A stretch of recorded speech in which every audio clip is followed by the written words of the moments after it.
Good morning, everyone, and welcome to this H&V News webinar focusing on a systems approach to decarbonising the built environment, brought to you by our friends at Daikin.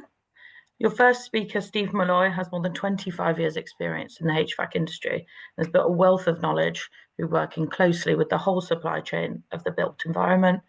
As Daikin UK's Sustainability and Commercial Solutions Manager, Steve has a passion for assisting with the design and delivery of HVAC solutions, with an emphasis on delivering reduction in whole lifecycle carbon.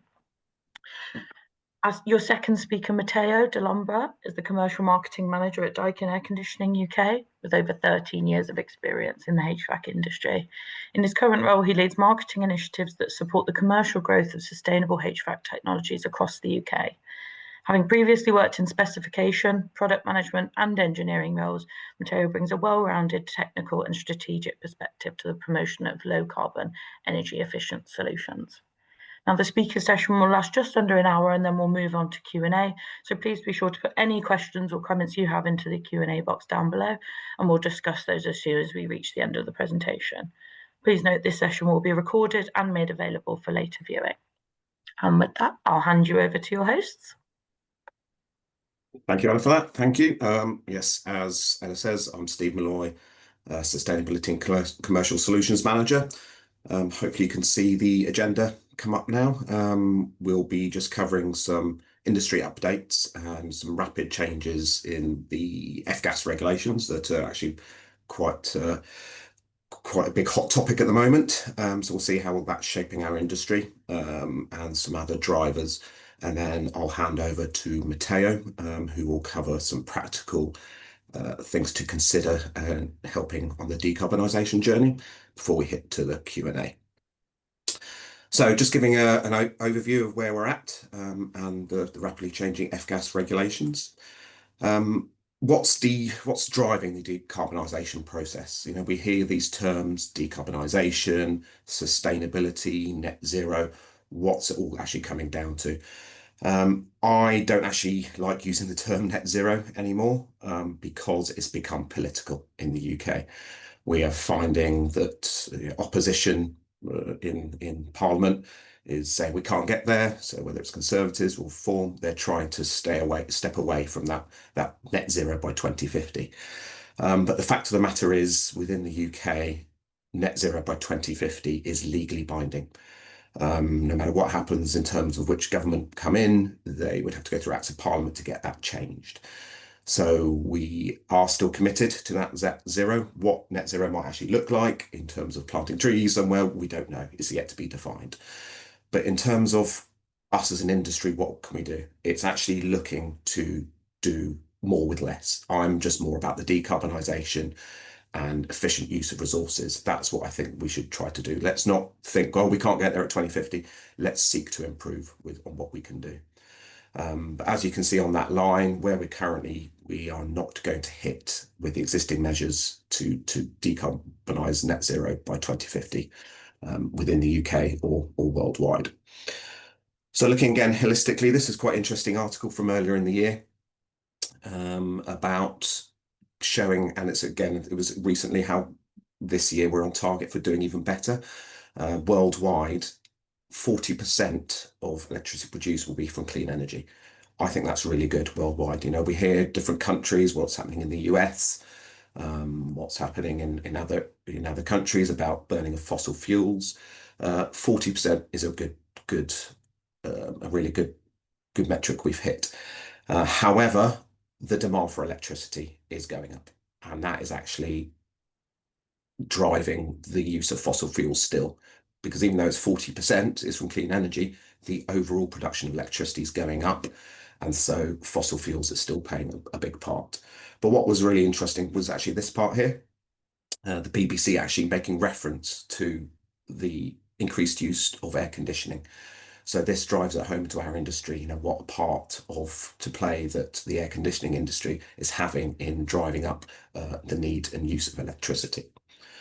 So worldwide is really, really quite good. Just looking at the UK, you might be familiar with this website, Energy Dashboard. You can go onto it any time, and it gives an update of how the UK is performing. in terms of its distribution of electricity production. It says it updates every few minutes. This was just a particular snapshot showing, I was looking out the window one day, it was a bit windy, bit of sunshine. At that point in time, 53.8% of electricity in the UK was from renewable, mainly wind, with some solar as well. I looked at this morning and it was a bit lower. Fossil fuels is up at 25% because obviously we're coming into winter now. It's not sunny, but you can see that overall, the worldwide 40%, the UK at a snapshot in time 53.8. So we're doing really well in the UK, and you see it in the news. Despite what might be happening about more permits for drilling for gas in the North Sea, generally at the moment we're doing really well. So that's looking at sort of holistically on the primary energy production. I've highlighted air conditioning, but if we look actually the building sector as a whole, it's all about greenhouse gas emissions. This is global warming is down to greenhouse gas emissions, and we can see that over a third, some of you might be aware, is down to the building sector. A third of the greenhouse gases is down to our industry. If we look at household, we can see in the HVAC 79% is energy consumption comes from HVAC, and then you can see there the office side as well. Lighting's doing really well, but we've got a lot still to do on space heating, space cooling, ventilation. So we have a responsibility in our industry to help the decarbonise and drive the decarbonisation agenda. It's shifting. When I first started with Daikin 14 years ago, everything was about operational carbon. We're so used to having energy efficient products, energy efficient systems. We want things to operate energy with high energy efficiency. But as we can see, as the grid becomes greener, in terms of that primary energy being from renewable sources, there is a shift now from looking at just operational carbon to also taking into look embodied carbon. For those of you not familiar what embodied carbon is the carbon associated with creating and installing a product, and also end of life as well. So what carbon is used to manufacture a product and get it to site, and also looking at what carbon is associated with removing that at end of life.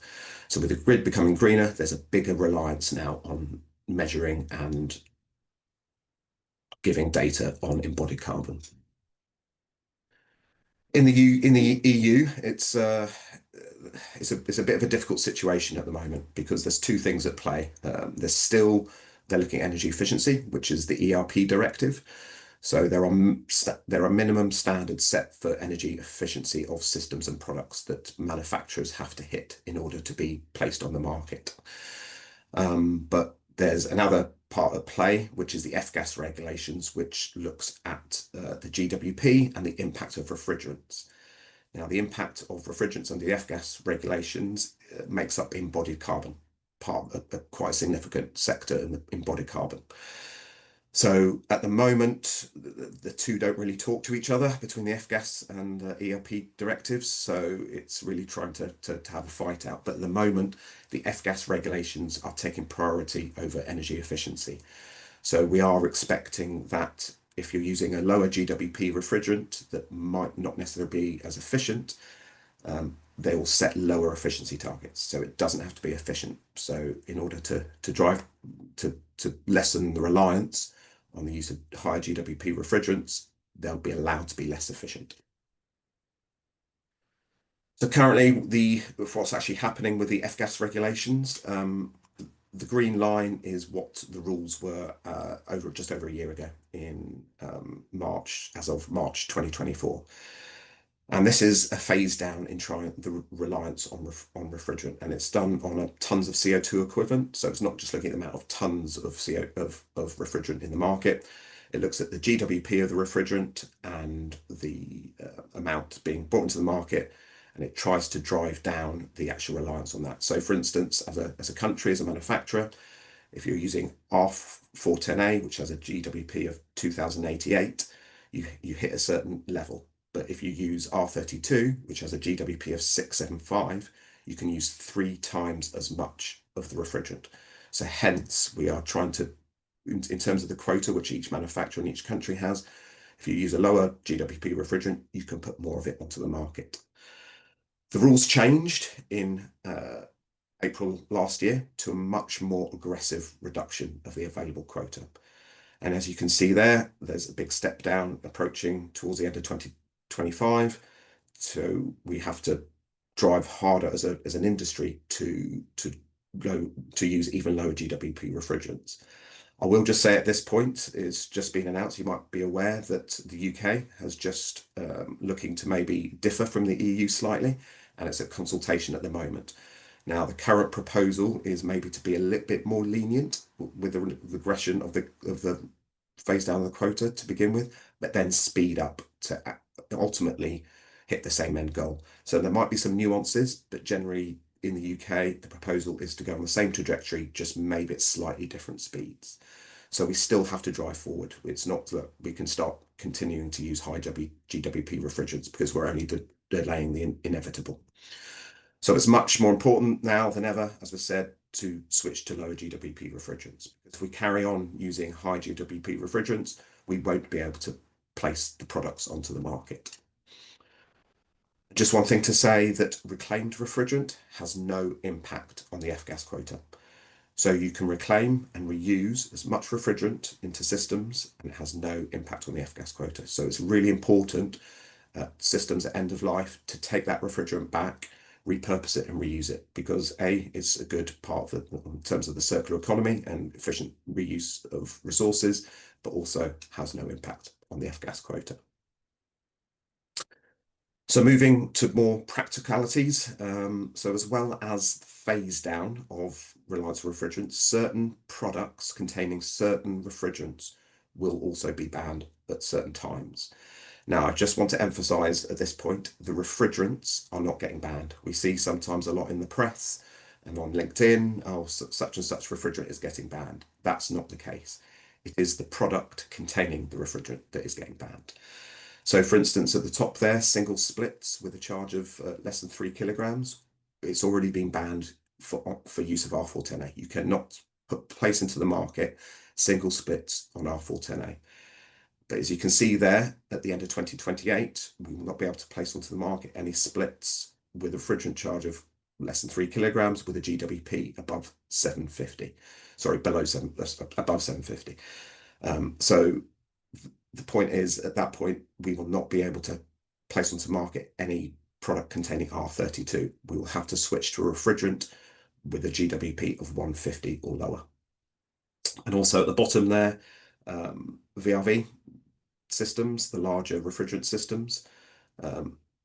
Currently, we will not be able to place onto the market any systems containing R410A as of the end of 2028. And then the current proposal is not to be able to run the R32 VRV after 2032. So that's the current phase, but as you can see in the middle there, there is a review proposed in 2030. Now that review will look at where we are as a market, how we're progressing against the reliance on the high GWP refrigerants, and they'll make a call whether to carry on as is or maybe add a little bit of flexibility. But as I said before, there's still the quota drive down, despite what might happen in the UK, is still happening. So we can't wait until 2030 to see what happens. We have to switch to the lower GWP refrigerants. And this is something Matteo will cover a bit further in terms of the practicalities. But for those in the domestic market, we're already switching, we can see, to lower GWPs for domestic heat pumps. The maximum there is a GWP of 150, again, which Matteo will cover. In the larger world with larger chillers, it's not so much of an issue. We can carry on using R32, and there's a mixture of other refrigerants at the moment ad infinitum. So in the chiller market and the larger heat pumps, not so much of an issue there. And just coming back to the point, I must say that the refrigerant is not getting banned. The refrigerants will still be around for use for maintenance and for servicing. So all installed units will basically be future-proofed. One of the questions I get day in, day out is, will these systems be future-proofed? Yes, is the answer, because the refrigerant will still be available. And also, just us as Daikin, for instance, we will guarantee the serviceability with spare parts of equipment for at least 10 years after the last date of manufacture of that range. So your clients can be assured that the systems are future-proof. And when I say 10 years, to be honest, it's quite often we have spare parts for longer than that, but at the moment the guarantee, and that's from the last date of manufacture of that range. So we will be future-proofed for the current system, so you can have confidence, full confidence in that. Just coming on to what I touched on earlier about reclaiming refrigerant, this is a very important part. We see just keeping the resource in the system, and it helps in terms of economies, and also giving surety of supply. We partner with a company, Agas, who they can come to site with our D1, D1 Plus installers and recover and reclaim all the refrigerant from a system on site. The two things here really are the speed. I've been speaking to a lot of contractors the last few weeks that have used this scheme, and they're very impressed. Their labour can be doing other things on site. We've had one instance where 50 kilograms was reclaimed from site in less than 3 hours. So there's the speed, but also don't need to worry about the waste management and the transport of the refrigerant. Agas will take care of that. So this is a really helpful, practical measure that can be used on site to reclaim the refrigerant.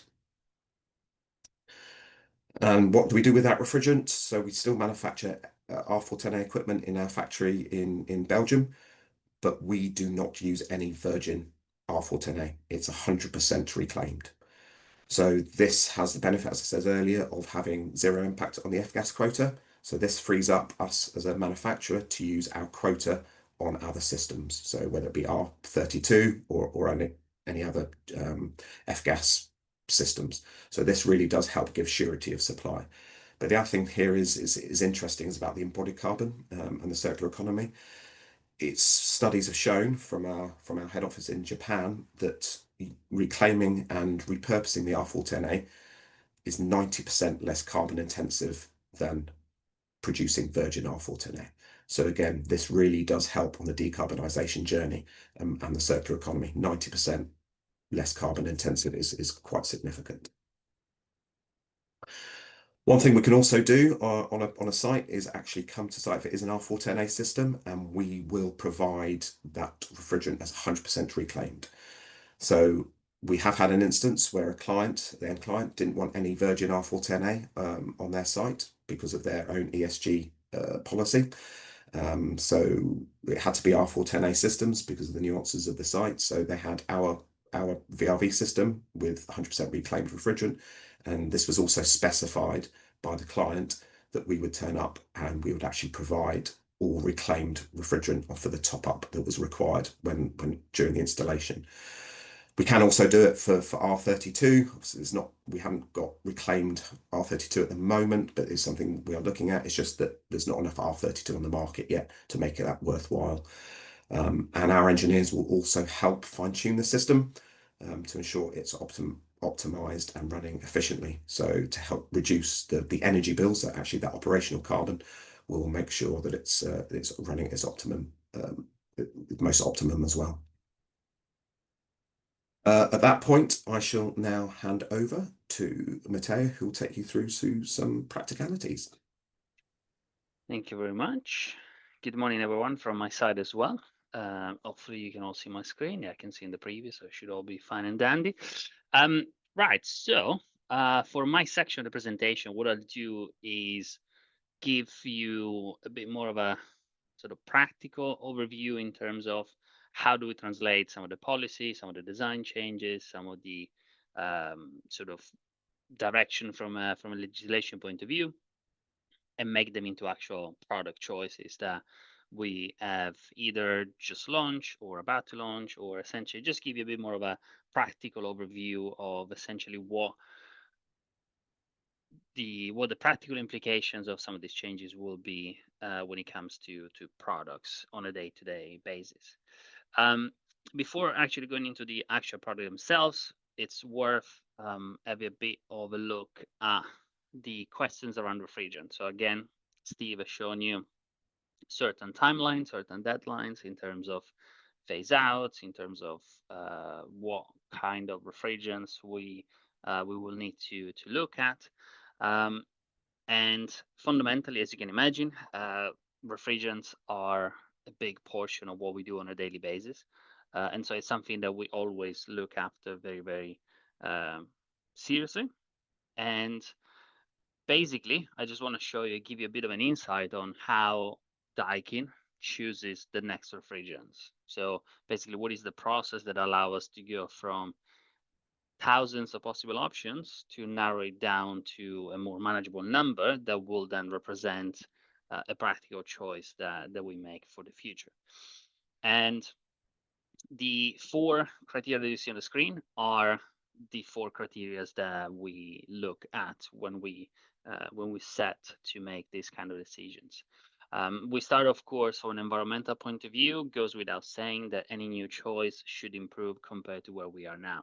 It would make no sense, and in many cases, it would be kind of against all the regulations to actually choose something that, in this case, has a higher global warming potential compared to the past. Second one, massively important for us, is the safety point of view. Again, we've already sort of briefly mentioned the fact that some of these refrigerants, depending on where we go, they will have increased level of requirements from a safety point of view. But in general, when we refer to safety, what we refer to is the idea of everyone that would ever at some point be involved with our products need to be safeguarded. So we're talking about our colleagues in the factories that assemble these units.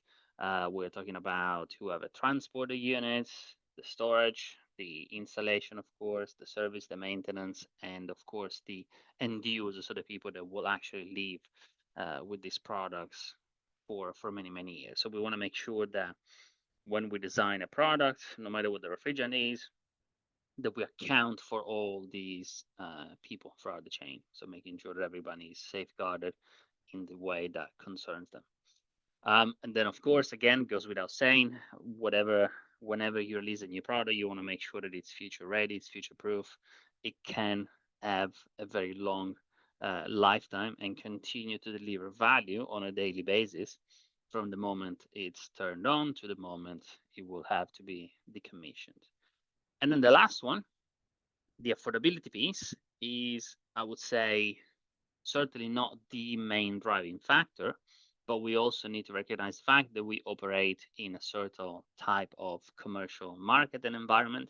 So we need to make sure that whatever we release sits within the acceptable margin of affordability of the current market, because it would be pointless from our point of view to release the best technical solutions that then cost 20 times what an existing system costs, and nobody would be able to afford it, and so it's kind of dead on arrival. So we also need to make sure that when we balance all the choices, we keep an eye to the overall cost that will be incurred by the market.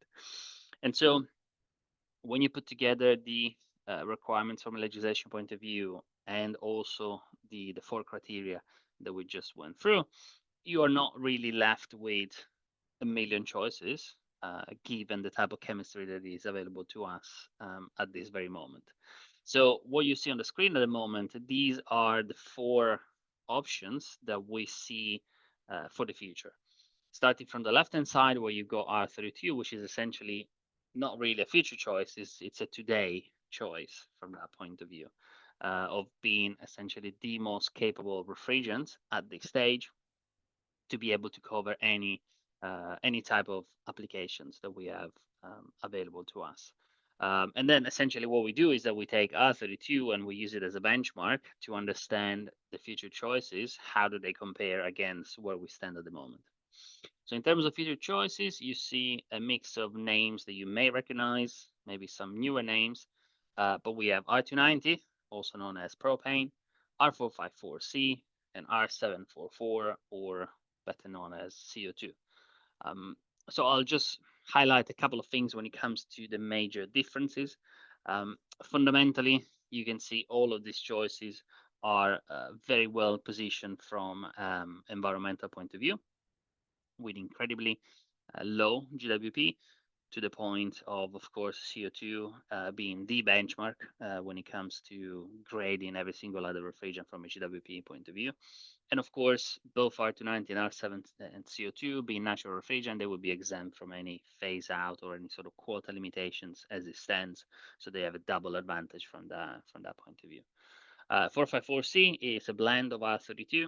So it retains a lot of the existing properties of R32, but thanks to the blending, we can then lower the GWP to less than 150, which again will take us very nicely into the next stage when it comes to the quota phased out. From an efficiency point of view, you see fundamentally we're all on par to where we are at this stage, with the exception of CO2. CO2 at this stage, we recognize that there are still improvements that probably needs to be made from the point of view of the technology that we use to deal with CO2, but also CO2 is a bit more of a finicky refrigerant, shall we say, from a point of view of extracting that efficiencies out of it. But fundamentally, the consideration that you need to make is not just stopping to look at the absolute value when it comes to an efficiency in this point of view, but is actually understanding the larger context of where a CO2 system will be deployed. And fundamentally, what we see is the idea of the more we move into the future, the more energy will be generated from renewable sources and the less from like burning gas, for example. So the idea is that even if, again, in absolute terms, overall, we might end up using more kilowatt unit of energy in order to drive a CO2 system, those kilowatt of energy in the next decades would be way greener compared to what they are now. So overall, moving to a CO2 solution will take us still massively ahead. So again, from an environmental point of view, compared to where we stand now. So even if you slightly have a trade-off in terms of energy usage, the energy is going to be better energy compared to today. From an affordability point of view, you see, I mean, at this stage, of course, whenever something new is introduced in a market, it tends to be slightly more expensive. Then the more it becomes adopted as the mainstream option, it just sort of economy of scale take over, and so that point take care of itself. But what we see is that all of the solution would be fitting within the current market environment. So from an affordability point of view, we don't see that being a blocker for adoption of this technology. And then finally, from a safety point of view, it's a bit of a mix when we look at the future direction. In some cases, we stay exactly where we are today. So in the case of 454C, because it's a blend of R32, it's also inheriting the same safety rating from R32, so same mildly flammable category. When we get to CO2, we actually go backwards in a sense, going back to the days of having a refrigerant which is an A1, so non-toxic and non-flammable, so fairly easy to deal with. And then in R290, instead, we go on a different path, so we go on a slightly higher scale in terms of flammability. But the main message here is that the label doesn't really matter. The classification doesn't really matter. I mean, it does, but also it doesn't in terms of, as long as you know what it is and you deal with it in the appropriate way from a technology point of view, from a processes point of view, it's going to be fine. We've now, as an industry, we absolutely learned how to deal with A2L refrigerants. It took us a while to figure it out. It took us a while from a technology point of view, again, from a process point of view, from a training point of view. But once we go there, and now it's not really a problem anymore. So we'd expect the same with the other refrigerants, a bit of a learning curve, but at the end of the day, we'll get there without any problem. So if we then take all of these options and we try to put some faces to some of these names, what you see here, it's our main product portfolio divided into the bigger chunks, shall we say. From the left-hand side, going to So going from the left-hand side where you have typical residential type of systems and typical sort of gas boiler replacement type of heat pump technology, all the way to gigantic system that can do data centers, entire multiple block of buildings and things like that. So on the left-hand side, on the residential side, we see R290 as being the refrigerant of choice for the next generation. And we actually have a product that's already been announced that will come out in early 26 that will fully adopt R290 as the refrigerant of choice for an air-to-water type of heat pump. Again, clear options and path to get rid of gas boiler in residential settings. In the middle, so you have our range of air-to-air type of heat pumps, splits, Kayeres, so on the smaller side of the spectrum when it comes to capacity provided. Here, where we are at the stage is that we have fully transitioned over to R32 over the last 10 years. And in terms of the next generation, we see a mix of 454C and CO2 as being applicable choices for this specific range of products. Then you have VRV, so the crown jewel of the commercial product portfolio when it comes to Daikin. Here, where we are, it's fundamentally the stage where we still want to phase out the remaining R410A. Although, as Steve mentioned, we do use pretty much only reclaimed refrigerant when it comes to R410A. So it doesn't really weigh on our quota, but it's still from an industry point of view, from an industry trajectory point of view, the sooner we can phase out our R410A, the easier it's going to be for all the market to move forward. And we do have a full range of optional R32 that can fully take over the previous range of R410A. But in here, as we mentioned, we see CO2 as being the refrigerant of choice for the specific applications.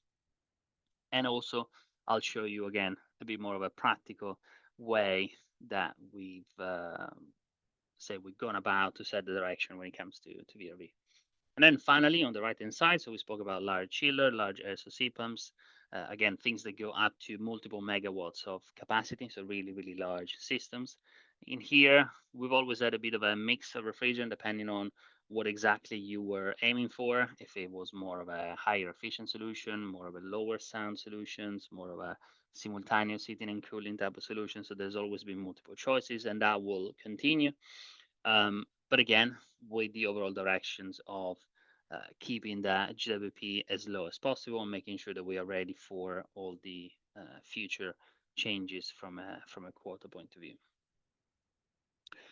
So the other things that we'll want to have a chat about and show you some of the differences is in relation to, again, all the changes from a legislation point of view. We've also seen the industry itself wanting to promote changes when it comes to design philosophy, shall we say, design concepts, making sure that we really focus 100% toward the direction of decarbonization of the building industry. And so I just want to highlight two changes of two frameworks that we've seen. The first one is on BREEAM, so version 7, it's been officially released. And what this revision does, on top of essentially revamping the entire framework, so pretty much no chapter was left untouched. But one of the things that they do is that they do focus a lot on refrigerants, type of refrigerants, quantities, and linking your usage of refrigerant and your choice around refrigerant to the ability to achieve things like outstanding. So where before it was optional to deal with refrigerant, now it's becoming a mandatory thing. And then the other one is the so-called UK Net Zero Carbon Building Standard, which is a framework that actually came up from the industry itself. So it was a collective of entities, companies, organizations working within the building industry coming together to say, is there a better way to create a blueprint to address carbon reductions and carbon emissions from the building industry? And that's what they created. So this standard, what it does is fundamentally setting very clear targets that different type of buildings will need to achieve to A, be compliant with the standard, but B, most importantly, to do the right design choices for, again, the major objective of decarbonization of the building industry. The two key elements that I want to highlight, so one each, is that from the UK Net Zero Carbon Building Standard, one of the things that they do is that they set already a maximum GWP of refrigerant that can be used in project that you submit through the standard. As you can see, being at 677, it means that they are already phasing out 14A. So in a sense, this standard is more future thinking, future proofing, even compared to national legislations. Instead, on the BREEAM side, as I was alluding to, in order to achieve outstanding now for your projects, whereas before dealing with refrigerants, so doing the pollution 01 chapter calculation was optional, now it is mandatory, and you have to achieve at least one credit to be able to aim for the overall outstanding criteria. And so these are two very significant changes when it comes to how the building industry is looking at refrigerant. One of the good things is because of the built-in technology that we have in our systems and the independent certifications that we achieve for our VRV5 systems, we can give you that access to the credit out of the box. So it makes it very easy for you to essentially continue the path to achieve outstanding by choosing a Daikin VRV system, for example. Now, of course, there are a lot of different types of buildings around that we want to try and decarbonize. And as of lately, one of the very hot topic when it comes to decarbonization is getting rid of gas boiler, essentially, and electrifying buildings, making sure that we go down the path of using heat pump technology. And so what I want to do now is just show you additional options that we can offer to cover that type of specific type of applications. So of course, as we mentioned, there's many different type of buildings around, and we can start from as small as a single residence, where we do have now solutions that are fundamentally an all-in-one solutions. So you can do everything from one single outdoor unit, taking care of space heating, space cooling, and domestic water production. So that you can have a system that has a very small footprint in and around your properties and can fully take over and replace any kind of existing waste systems, being fully replaced, becoming air-to-air systems or air-to-water system for the domestic water, and be able to, as I said, cover the needs of one single residence. This solution, we see it more for new build, where you can certainly account for better insulations of the property, or like a full, really in-depth refurbishment where you kind of just keep the shell and modify everything else.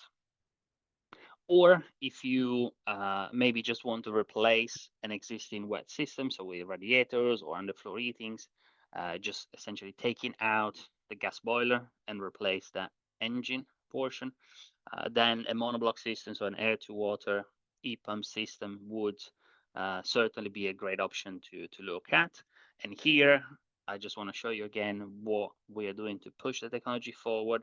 So we have what we call the Alterma 4 range, which is the successor to the previous generation, fully adopting the latest and greatest refrigerant, so using R290 to deliver that air-to-water systems with natural refrigerant and be almost a plug-and-play options for replacing existing gas boiler. And here, because of the increased range of temperature that we can achieve with these systems, it can easily adapt to either new build or refurbishment and be able to deliver space heating and domestic or water.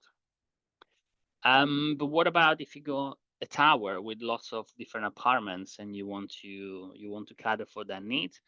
Well, a solution that we've seen being very popular over the last few years is the concept of ambient loop. So in ambient loop, you would have, as the name implies, a loop of water inside the building, and then which is driven, could be driven in many ways. It could be connected to a district heating solutions. You could have an air source heat pump on the roof driving the loop. But the concept is you have this water loop that always run at a fixed range of temperatures, which is essentially predictable in a sense, and can then be used to deliver highest efficiency inside each of the apartments. And for each of the apartments, what you have effectively is a water-to-water type of heat pump. So what we call in our range Alterma WS. Looks like the image here on the right-hand side. So it's a self-contained unit that has an integrated hot water tank. So once more, we have an all-in-one type of device that is capable of doing space heating, domestic water, and if you have fan coils, you can also do cooling by reversing the refrigerant cycle. And so again, full all-in-one solution to cater to all the needs of single apartments, all from one very, very small and compact unit that can easily fit inside a utility cupboard next to a washing machine. But if you need to go even bigger from a point of view of requirements from a water generation point of view, at higher temperature as well, then we now also have a solution for that, which we call CZHT. This is our air source heat pump capable of delivering 70-degree living water temperature all year round. So even down to -20 ambient, you can still get 70-degree out of this device. And this was really created and engineered to replace those large gas boiler in larger buildings. So in offices, in schools, in places where you have also maybe a need or not necessarily the possibility to do a lot of refurbishment inside, and that's why you still need and you still have the requirement for a higher temperature. This allows you to essentially just replace, again, the core, the engine of your existing heating system with a much, much more sustainable solutions. Or another example where this could really come into the picture are, for example, hotels applications, where we've seen already interplay really well with our VRV5 system, for example. And then you have solutions where the air-to-air VRV system takes care of the heating and cooling, space heating and space cooling to the rooms. And then the CZHT takes care of the entire hot water needs for the building. And of course, because the two systems are coming from the same manufacturer, they do talk to each other. They are managed from one single point of view. They can be controlled together with our centralized remote control or our cloud controllers, and they very easily play with each other on the same site to deliver the highest level of efficiencies. We mentioned and we spoke a lot about VRV, and I showed you how we are at a stage where with our R32 solutions and our VRV5 range, we are capable of covering every single needs when it comes to commercial applications, thanks to a very wide and uniquely wide cell range of indoor units, especially things like vertical chassis, which is a really popular unit from our point of view. And of course, a VRV comes in all sizes and shapes. It's not just the traditional maxi, what we call, but you also have mini VRV for lower capacities, or if you need to find a way to hide the unit maybe a bit better. And of course, these units can be used to drive standard fan coils. You can use them if you want to drive larger AHUs. Basically, any type of projects can be easily covered by a VRV solutions. But what we're doing, as I was alluding in my previous slides, we are already starting to look at the next generations and where the future is going to take us. And if you remember, what I was mentioning a second ago was the idea of going CO2 for VRV. And we wanted to really show the way and lead the way when it comes to this next transition refrigerant. So not just making a promises on a piece of paper, but actually putting products already into the market, which we've done already. Early this year, we released the first CO2 VRV in a limited capacities with a limited connectivity capabilities, but it can really work well in the right applications. And we already had a couple of sites in the UK and across Europe where it's been used for specific applications where the end user was really 1000% committed to the environmental side of their project and making sure that the latest and greatest technology was used and adopted to lower carbon emissions of their properties as much as possible.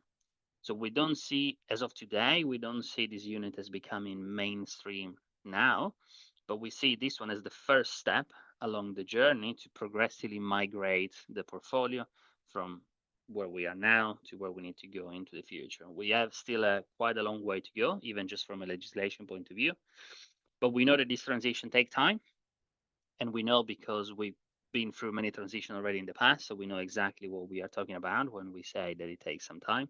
So we start now to make sure that we progressively increase the level of knowledge, the level of training, the level of awareness, so that we can take the full industry on the same journey with us. So that once the time comes that we actually need to switch, everybody will be ready to fully make that switch. And so fundamentally, the last message that I want to leave you with is that it doesn't matter how big or small your project might be, the type of buildings that you're working on might be, there will be a Daikin solution that can do it all. So when in doubt, feel free to reach out. Going on our website, you can find all the contact points for your local Daikin office, and all our team will be very happy to come out, see you, discuss the specific needs and requirements for your next project, and see how a Daikin solution can fit into the picture. And with that, I'd like to thank you very much for your time today, and I believe we have some time for some Q&A. Thank you. Thank you both for your presentation. That was great. We are just still waiting for the Q&A box to fill up. So I thought I'd take over and sort of ask for, I suppose, your follow-up points on what's next, and in terms of how your initial kind of client base works. I know you mentioned for the VRF systems, it's VRV systems, it's you're still waiting, but in terms of any case studies that you might have, any sort of key client relationships that you've built over the course, and kind of how they've exemplified what's possible when it comes to a whole systems approach. Yeah, I'll take this one. Yes, we're just working on the case study now. Matteo sort of alluded to.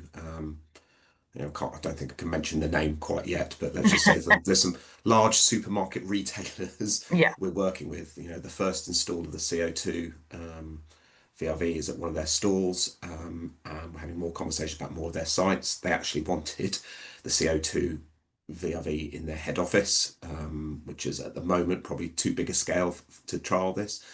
But it's really, we're seeing it is that the retailers, and we say the large mail order distribution people we're seeing at the sites, those companies with a high ESG agenda that really, to answer to their shareholders, are really looking at a whole scale decarbonisation, and they are wanting to work with us in future.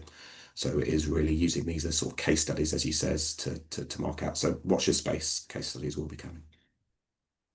Excellent. I suppose retail provides a sort of, like you say, a landscape for where data and reporting is of paramount importance. And in terms of the sort of data that you can provide these clients with, either to manage externally or to manage with, your third-party partners, for example, AGAS, Daikin, do you see in terms of the data that's being made available to sort of really? This is it. I think we're using the words at the moment. People are going to have to become data detectives. It really is, and this is where we're having to sort of improve as an industry. If we look at embodied carbon, now we're really having to look at providing data on what the carbon makeup of our products. CIBSE launched, a good scheme a few years ago, a methodology TM65, which was a methodology for estimating embodied carbon of HVAC equipment.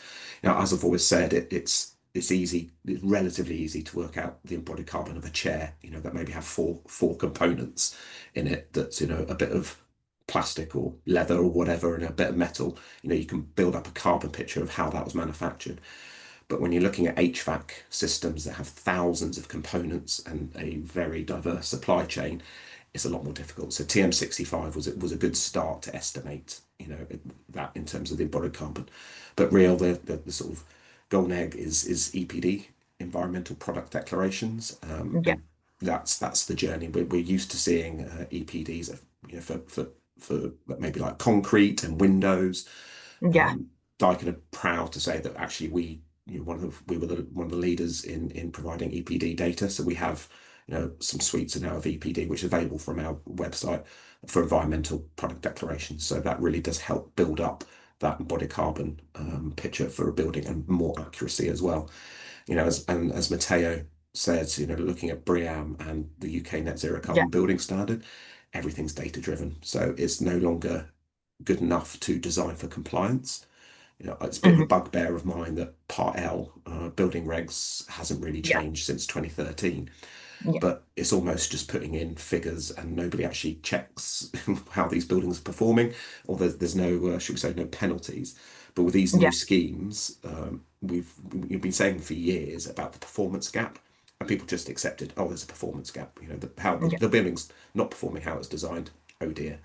But now, with these schemes, for if you look at neighbours or UK Net Zero Carbon Building Standard, you don't get that standard unless that building's performing. So, us in this, we have to be more transparent with the upfront data, but also how those systems are performing. So a lot more modelling. As I says to any youngsters coming into the industry, building modelling is the way forward. You're going to have a job for life, whether that's using things like IES or TAS to actually design dynamic modelling rather than modelling for compliance.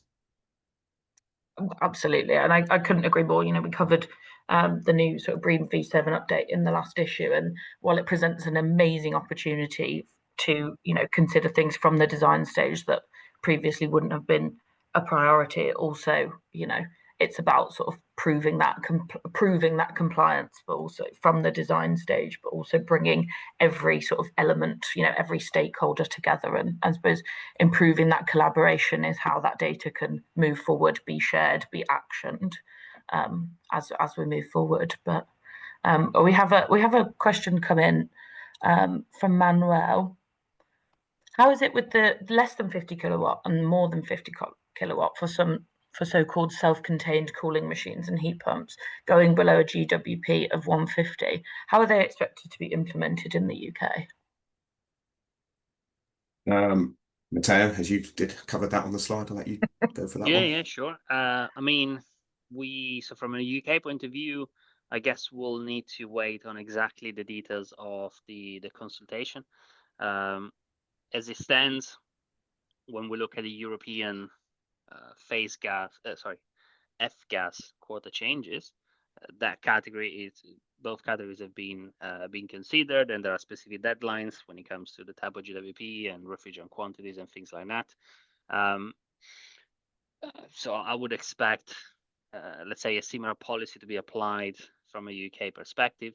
We'll just need to see exactly where we land, given the fact that, again, as Steve alluded at the beginning of the presentations, the initial data from the consultation shows a slight difference, shall we say, or say not full complete alignment when it comes to the F-gas quota. So I would expect some confirmation fairly soon, because initially some indication that we had was that the UK government wanted to have a decision in early 26, so that we are in a good place to understand how things will eventually change for the near future. But yes, definitely they will be considered. I guess watch this space and watch what the government says for full confirmed details.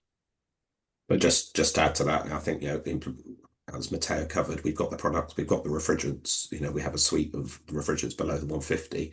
So it's having the right refrigerant for the right application. So it's really, when it is implemented, just speak to us and we can give the options depending on what the drivers are in terms of space, sound, efficiency, etc. So it's not as easy it used to be, where it was just one product for one application. Now we have a suite of products to choose from.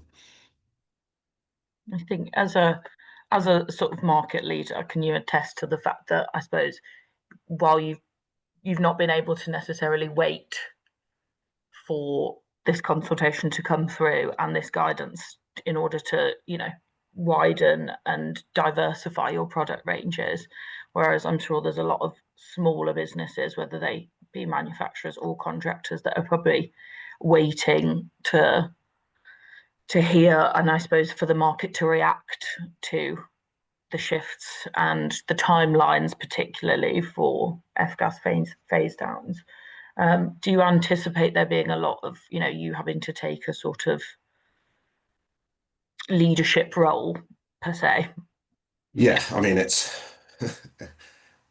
Daikin, the name Daikin isn't necessarily known that well to the end user, because all we do is HVAC. Yeah. We don't do mobile phones. We don't make fridges. Yeah.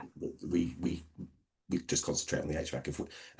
If we don't get it right and take the lead, we're in trouble. So we have to, this is, as Matteo said on the CO2 VRV, we're rolling that out ahead of time.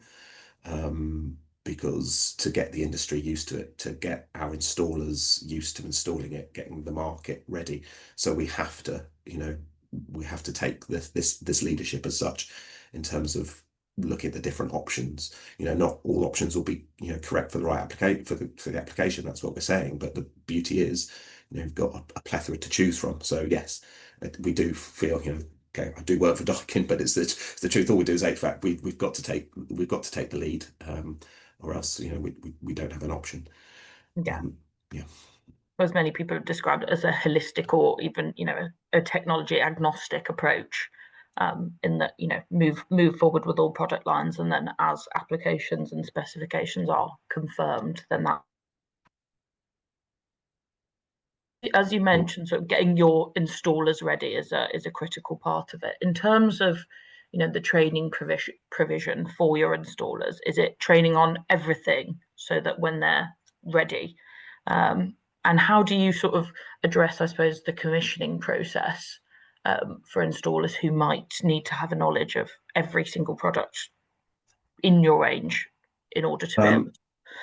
Yes, I mean, we're proud of our training provision. We have various It's training exhaustive facilities. as well. Yeah, we have training facilities around the UK, and they're free for our installers. So if they're a customer of ours, we do have these training sessions that we offer. But also, if it's a new product on the market. So for instance, we've just commissioned our first CO2 VRV system at a site in the Northeast.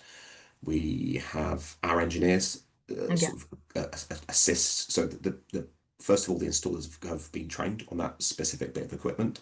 But then when it got to site, we had, I think, 2 or 3 of our own engineers, plus we had engineers come over from Belgium to ensure that the process went smoothly, and we checked the field quality.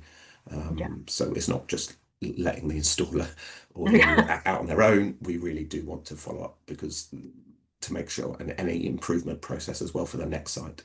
So it is really a sort of hand-holding exercise for a new product to a new customer. Completely understood. We have another question from Steve. Can R290 monoblocks be used for all air-to-water systems, or will some air-to-water splits be needed? And if so, can these use propane? It's going to be depending on capacities, depending on exact requirements, depending on water temperature. There might be slightly different models. One of the good thing of some of the systems, so for example, the Alterma 4 that we showed during the presentations, that is a classic monoblock air-to-water systems. So you have all your charge which stays outside the properties, and you only have water that comes into the property. So no issue from that point of view.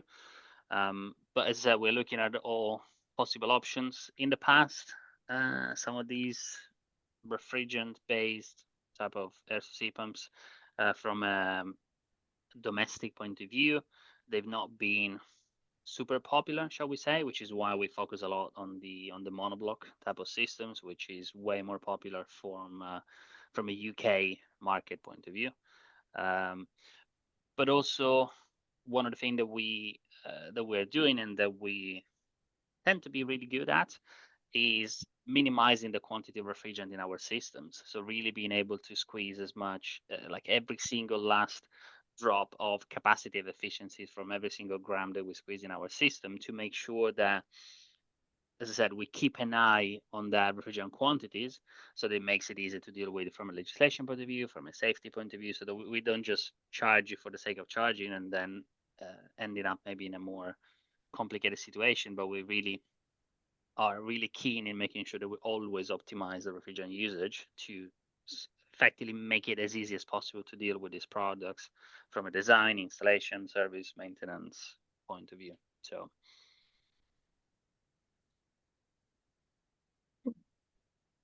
excellent. Hopefully that answers your question, Steve. On the leak detection side, I was wondering if you could just give a bit of background on your partnership, as you mentioned, with AGAS and the refrigerant.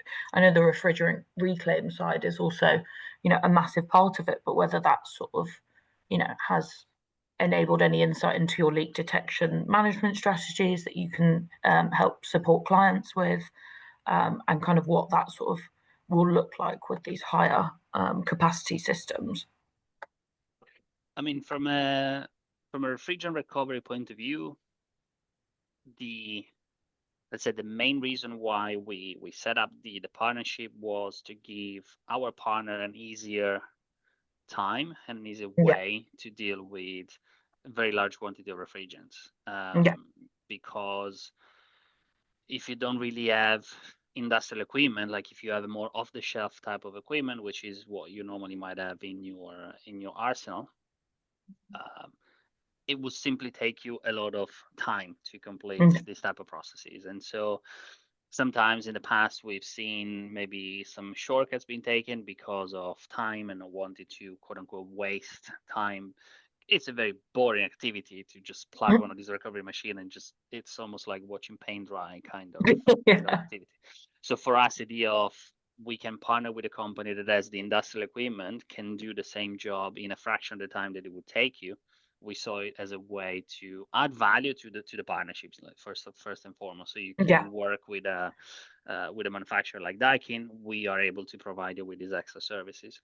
But then it was also a way to make sure that we were not wasting any refrigerant, that we were not leaving any refrigerant on the table, that we were also working with a partner that we knew had the infrastructure to properly deal with the refrigerant once it was taken out of the machines, because the actual recovery process, very easy to do at the end of the day. Yes, it might take some time, but it's fundamentally an easy activity.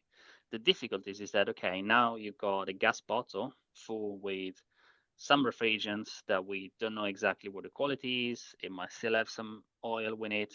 Now, what do you do with it? Because technically, once in that state, it's classified as a waste. So do you throw it away? Do you incinerate it? Or do you actually try to properly rebalance it, reclaim it, and put it back in circulation? So working with AGAS gave us also the option of saying, look, if you work with us on this, we can give you the guarantee that that refrigerant will be properly accounted for, will be properly processed, and put back into circulation as reclaimed refrigerant, so that we can continuously give more and more life to this refrigerant, which has infinite shelf life as long as it's properly done. So that's where we really see the importance of being able to offer this service. And then of course we do learn things like understanding how service and maintenance happen, understanding sort of in terms of losses of refrigerants, but luckily that's not really been a big thing. Like for us, really the key has been giving that service, but also giving the guarantee of, shall we say, doing the right thing in a sense. Leveraging, well, it's a mutually beneficial partnership. Absolutely. There's sort of expertise and being able as well to provide all the paperwork, all the documentation. So from a partner point of view, you also know that you can have a full auditing trail of exactly what happened to the refrigerant that you took out. So if you do things like ESG report, you can have a very easy way to put all the documentation together, because we provide all of that documentation very clearly packaged for you. So we see multiple advantages of this partnership for sure. I suppose in terms of their asset tracking capabilities that will become a lot more important when the international market, I suppose, opens up once more, once we have some regulatory clarity, I suppose, and trade can somewhat, like I say, open up again. But also just, keeping track of those assets before, during, and after their use, and tracking waste, I suppose, will be a massive part of it as well as sort of identifying where leaks can happen and what's actually been released to the atmosphere as well. Part of the issue in the UK, the F-gas regulations, it's in terms of what leakage does happen. The only people that actually know are our installers, the FM companies. So we've actually launched a new scheme, a partnership scheme, a decarbonise partner scheme, where we work with our installers to help them on their sustainability journey. In terms of, we know what demand is happening from clients and the supply chain in proving sustainability credentials. So we help them with their decarbonisation plans, etc., and awareness. But part of that also is we do ask to share their F-gas records to see realistically what's happening with these refrigerants on site. Where is it being lost? Because we see leakage rates, for instance, I mentioned body carbon TM65, that gives a figure of 6% leakage. The EPD says 2%. So the BRE for BREEAM is 2%. There's no commonality, and there's been a study from Germany that looked in depth, and it's probably actually refrigerant leaks from HVAC systems is probably less than 1%. So we're trying to work with our partners to build this data so we can prove to the industry that it's not leaking as 6%, overall. And just and working with AGATs, again, just adding that credibility. Refrigerant is a commodity. You don't want to release it because it's got a value. And with our partner scheme as well, if R410A is reclaimed and given back, we will actually give a rebate back to the installer. So this has value, not just. I think it's a perfect circular economy case study, isn't it? That that's exactly it. It's so carefully managed, and we talk a lot about, especially with waste electrical equipment and sort of understanding the materials. This is a clean and pure product that, if handled appropriately, has an endlessly circular life cycle. So it is a case of just helping people understand what a finite resource we have. But I think it's largely across the industry, it's about converting these projections or estimates into finite, understandable data that we can then action as well. And you mentioned the decarbonise series. Is that part of, I know Daikin are launching a sort of series of networking events. Is that part of the installer offering as well, the decarbonise series? I'll let you take this one. The decarbonise, it's called Decarbonise Live with Daikin. It's a series of events that we started last Thursday. We had a first event. I'm sure we can put the link somewhere for eventual registration. This one is aimed more toward our consultant crowds, so consultant, designer, that kind of audience, and is sort of following the principle that we've spoken in today's presentations, in giving overview directions on future technologies that can be adopted to easily decarbonize the built-in environment. The first one was very, very successful, was oversubscribed, only standing room. So we look forward to welcome more and more of our partners for the future events that run all the way up to end of February next year. We also have done over the last few months more installer focused. Again, we call it Discovery Series, and that was more installer focused. But I would say to anybody online, we have a large sales organisation that are happy to go in to talk about all the items and touch points that we've covered in today, and the Decarb Live series, and also the Discovery Series. So with new products and services that we're offering. I'll just put those in the chat as well. Yeah. Yes, I believe I'll be attending one of those next year. And I believe you're also hosting a similar discussion at Elemental this week as well. Yep, so I'll be at Elemental speaking on Thursday afternoon, the Climate Solutions Arena, I think it's called, whatever it is. So yeah, I'll I be think it's a covering. brand new show, so Yeah, it's a mixture of the SIBSI Built to Perform and Elemental have merged.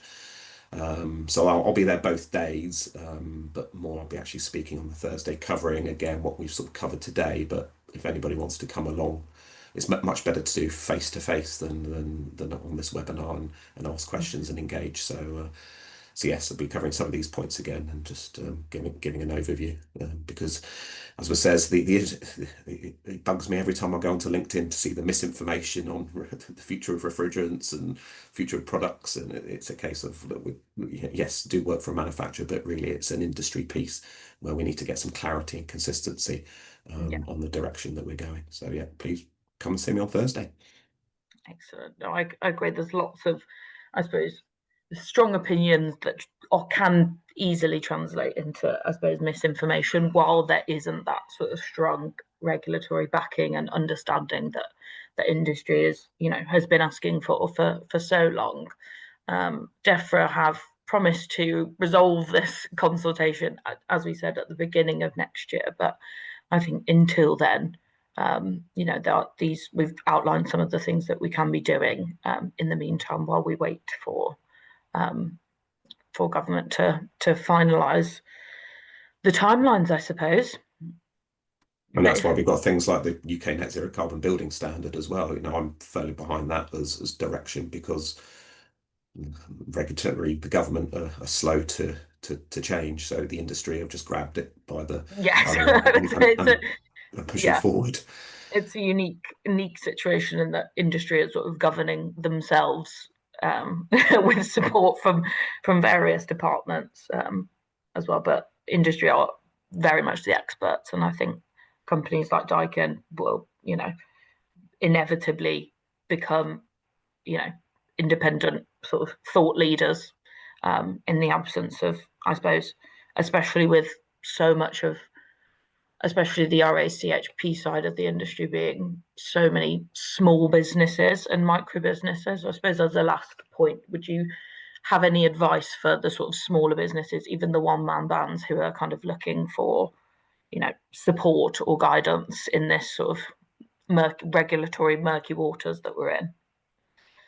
Yeah, I mean, it's things like to go to these exhibitions like Elemental, like listen to various people, I think I was looking at somebody, we used to critical thinking, back in the day, used to listen to various and make up your own mind. But, I think we have us as an industry have a responsibility to talk facts. Yes, we might have opinions on direction, but let's talk facts and drop your own opinions. So yes, I mean, as I say, we have a load of CPD seminars that we can produce, whether installers or consultants or designers or end users. We have touch points at each part of the supply chain. So we have some employees looking after the end users, it says like things like the retailers or developers. But please get in contact, or it says it's the support is out there.